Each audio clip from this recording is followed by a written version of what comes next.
Raffi Ahmad bersama Nagita Slavina dan Rafattar melakukan tradisi ziarah kubur menjelang bulan Ramadan 2021.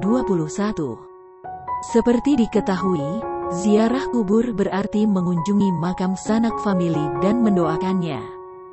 Raffi berziarah ke makam mendiang sang ayah, Munawar Ahmad rahimahullah. Kakak Syahnas ini mengabadikan momen tersebut lewat Instagram @raffinagita1717 yang dibagikan pada Sabtu tanggal 10 April tahun 2021. Dari unggahan di atas, terlihat Raffi bersama Gigi dan Rafattar berada di samping makam sang ayah.